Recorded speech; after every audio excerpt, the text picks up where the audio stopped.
샬롬, 하나님과 동행하는 새벽기도회 달라스 임마누엘 교회 권성철 목사입니다. 오늘도 하나님과 동행하며 풍성함을 누리시는 저와 여러분 되시길 주님의 이름으로 축복합니다. 오늘 말씀은 레위기 8장 10절에서 17절까지의 말씀입니다. 모세가 관유를 가져다가 성막과 그 안에 있는 모든 것에 발라 거룩하게 하고 또 제단에 7번 뿌리고 또 그 제단과 그 모든 기구와 물두멍과 그 받침에 발라 거룩하게 하고 또 관유를 아론의 머리에 붓고 그에게 발라 거룩하게 하고 모세가 또 아론의 아들들을 데려다가 그들에게 속옷을 입히고 띠를 띄우며 관을 씌웠으니 여호와께서 모세에게 명령하신 것과 같았더라.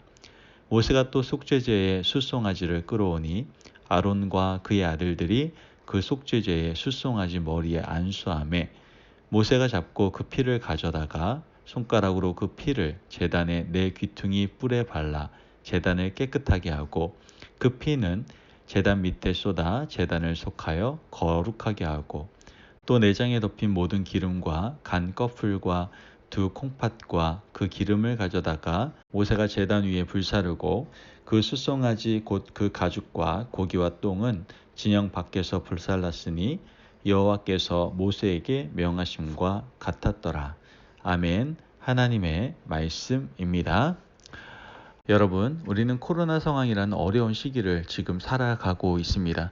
왜 우리에게 이렇게 힘들고 어려운 시기를 우리가 살아가야만 합니까? 비록 우리의 눈으로 볼 때 어려움만 보면 여기에서 우리에게 유익이 될 만한 것이 별로 없겠죠. 하지만 하나님께서는 이런 어려운 코로나 상황 속에서 믿음의 사람들에게 있어서 반드시 회복되어야 될 것이 있다는 것을 깨닫게 해주신 것을 우리는 알게 되는 것이죠. 여러분, 우리가 믿음의 사람이라고 하지만 정말 중요한 것들을 많이 망각하며 살아갈 때가 참 많습니다. 이번 코로나로 인해서 어떻게 보면 이러한 우리가 꼭 깨닫고 잊지 말아야 될 부분을 다시 한번 하나님께서는 믿음의 사람들에게 깨닫게 해주고 계신다라는 것이죠. 그 대표적인 한 부분이 바로 이 거룩이라는 것입니다. 오늘 말씀 레위기 8장은 제사장 위임식에 관한 내용들을 다루고 있어요. 아론과 그의 자손들은 제사장이 되기 위하여 어떻게 합니까? 가장 먼저 물로 정결하게 씻었죠. 이것은 우리가 예수 그리스도의 보혈로 정결함을 입는 것과 같다라고 생각하시면 될 것 같아요. 그리고 나서 이들은 어떻게 해요? 제사장 의복을 입었습니다. 거룩한 일을 하기 위해 구별된 의복을 입었던 것이죠. 이 제사장을 거룩하게 하는 것은 지금 이 의복만 입은 여기에 그치지 않습니다. 하나님께서는 성막과 제사장을 거룩하게 구별하시기 위해서 그 위에 무엇을 붓습니까? 관유를 붓도록 하시는 것을 우리는 성경을 통해서 보게 됩니다. 여러분, 이 관유는요, 오늘날로 말하면 올리브 기름에 육개, 창포, 계피 등의 향품을 섞어 만든 기름입니다. 이러한 관유는 다른 목적을 위해는 사용되지 못합니다. 오직 종교적 의식을 위해서만 특별하게 제조되는 거룩한 기름이었던 것이죠. 하나님께서는 모세를 통해서 이 기름을 성막과 법궤, 진설병상이라든가 등대 이런 성소와 지성소에 있는 주요 기물들에 바르라고 말씀하시는 것을 우리는 성경을 통해서 보게 됩니다. 자, 그렇다면 왜 관유를 발랐을까요? 비록 이것들은 사람의 손에 의해서 제작된 것이긴 하지만 하나님 앞에서 거룩한 목적을 위해 사용될 것이었기 때문에 관유를 바름으로 어떻게 한 거예요? 이 모든 것들을 성별했던 것이죠.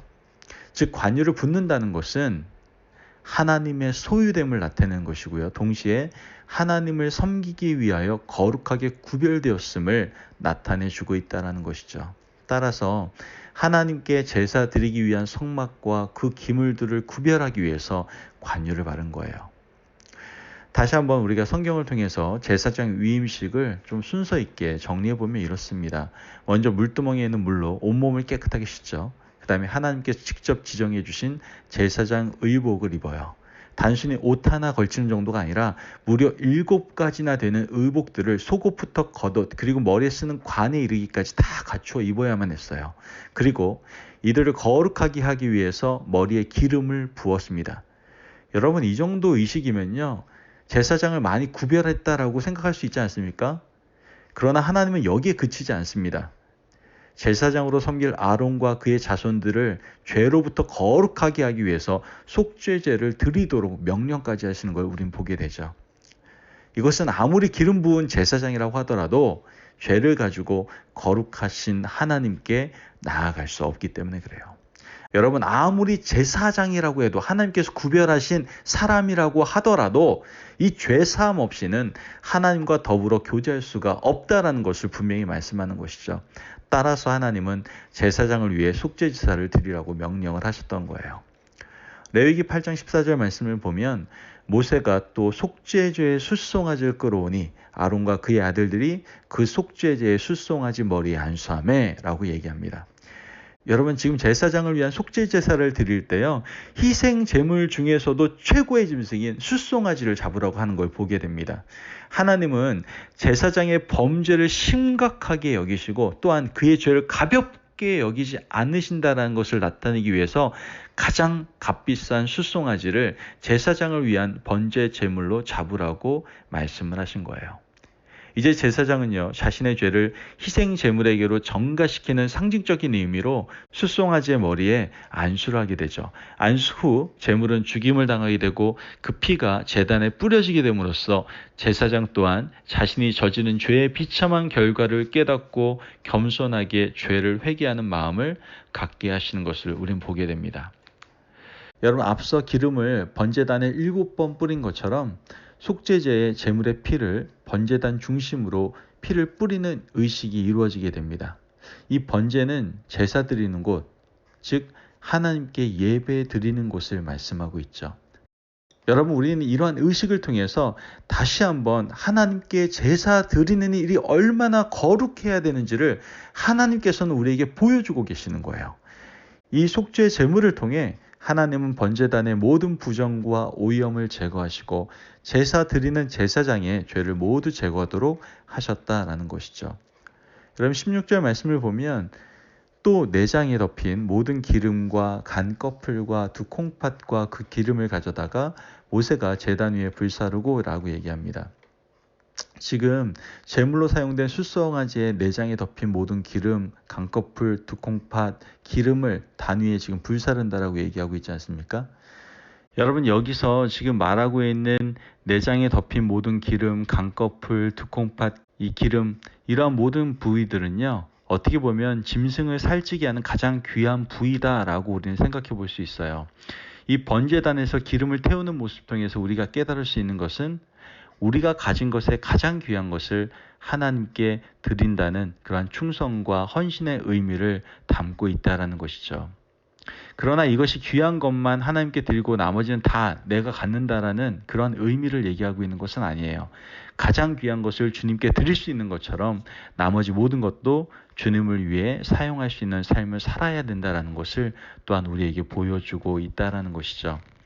마지막 17절 말씀을 보면 그 숫송아지 곧 그 가죽과 고기와 똥은 진영 밖에서 불살랐으니 여호와께서 모세에게 명령하심과 같았더라. 아멘. 여러분, 숫송아지의 가죽과 고기와 똥은 어떻게 했습니까? 진 밖에서 불살라 버렸죠. 이것은요, 훗날 온 인류의 죄를 사하시기 위하여 희생제물이 되신 예수 그리스도께서 예루살렘 성 밖에서 십자가에 달려 돌아가시는 사건에 대한 예표임을 우리는 깨닫게 되는 것이죠. 거룩한 제사장의 역할을 감당하기 위해서는요, 이처럼 거룩함을 유지하기 위한 여러 가지 위임식 절차들을 통과해야만 했음을 우리는 깨닫게 된다라는 거예요. 사실 그냥 눈으로만 보면 제사장이 하는 일이 그다지 어려운 일이 아닐 것 같습니다. 그냥 동물 잡아서 죽이고 각 떠서 제단에 바치는 아주 지극히 평범한 일일 수도 있습니다.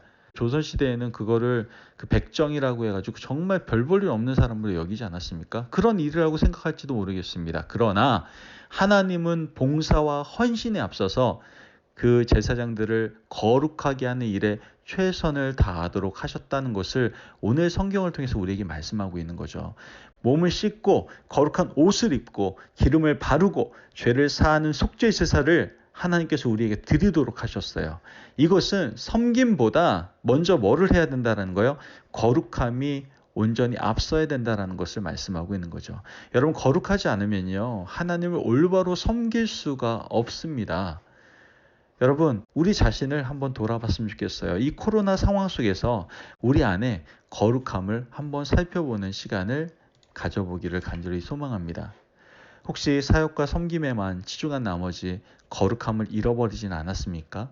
하나님과 친밀한 교제는 사라진 채 지금 일만 열심히 하고 있진 않습니까? 여러분, 하나님께서는 이 코로나 상황 속에서 우리가 예배 드릴 수 있도록 시간과 장소 또한 그런 공동체를 우리에게 허락하셨습니다. 그런데 무엇보다 중요한 것은 그 예배 드림에 있어서 과연 우리에겐 거룩이 있습니까? 우리에게 그 거룩함 속에서 신령과 진정으로 하나님께 예배 드리는 모습이 있습니까? 여러분, 하나님께서는 제사장으로 서는 것보다 우리가 어떤 일을 하고 예배 드리고 아니면 어떤 전도 활동을 하고 등등 여러 가지 우리가 믿음의 사람으로 살아가는 모든 모습들보다 더 중요한 것은 바로 거룩하게 서 있는 것이 중요하다라고 우리에게 말씀하고 있는 거예요. 여러분, 우린 거룩해야 됩니다.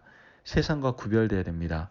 세상이 아무리 우리를 유혹한다고 해도 죄가 지금은 일반화되어서 그냥 누구나 할 수 있는 것이다 우리를 유혹한다 할지라도 우리는 그 모든 세상과 죄와 구별되어 거룩함의 자리에 서야 될 줄을 믿습니다. 아멘. 그것이 바로 일어나라, 빛을 발하라, 그 빛의 자녀의 삶이다라는 것이죠. 여러분, 오늘 우리가 한번 살아가는 그 하루의 삶 속에서 우리의 사역과 섬김에 앞서 먼저 우리 자신의 거룩함을 살펴볼 수 있는 복된 삶을 살아가시기를 간절히 바랍니다. 하나님께서는 거룩한 자를 만나주시고 그 거룩한 자와 함께 교제하시며 그 거룩한 삶 속에서 하나님 넘치시는 놀라운 축복으로 함께 하실 줄을 믿습니다. 그 놀라운 은혜를 누릴 수 있는 저와 여러분 되시길 주님의 이름으로 축복합니다. 아멘. 기도하겠습니다. 사랑이 많으신 하나님, 감사합니다. 주님의 놀라우신 은혜 가운데 우리가 하나님의 자녀로서, 믿음의 자녀로서 하나님의 귀한 사명을 감당한다라는 것, 교회 안에서든 세상에서든 감당한다는 건 너무나 중요하지만 그것보다 더 중요한 것이 있음을 오늘 말씀을 통해서 깨닫게 하시니 너무나도 감사합니다. 오늘 이 시간에 하나님은 말씀하십니다. 내가 거룩하니 너희도 거룩할지어다. 하나님, 이 말씀 우리가 아멘으로 받아들이고 어떠한 사명 감당함에 있어서 우리가 하나님의 자녀로 살아감에 있어서 먼저 거룩함을 우리가 늘 마음에 새기고 유지하며 살아갈 수 있도록 믿음에 믿음을 더하여 주옵소서. 그 거룩함으로 하나님께 예배드리게 하시고 거룩함으로 사랑하게 하시고 거룩함으로 전도하게 하시고 거룩함으로 하나님께 주신 바된 모든 사명을 감당할 수 있는 저희 임마누엘 가족들 될 수 있도록 축복하여 주옵소서. 감사함이 예수님의 이름으로 기도합니다. 아멘. 오늘도 하나님과 동행하며 풍성함을 누리시는 저와 여러분 되시길 주님의 이름으로 축복합니다. 하나님 우리에게 말씀하십니다. 사랑하는 내 아들 딸들아, 내가 거룩하니 너희도 거룩할지어다. 아멘.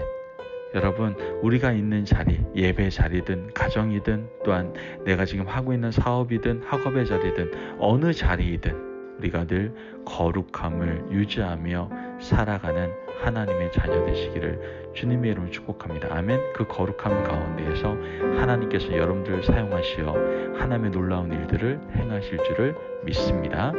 말씀 안에서 승리하십시오.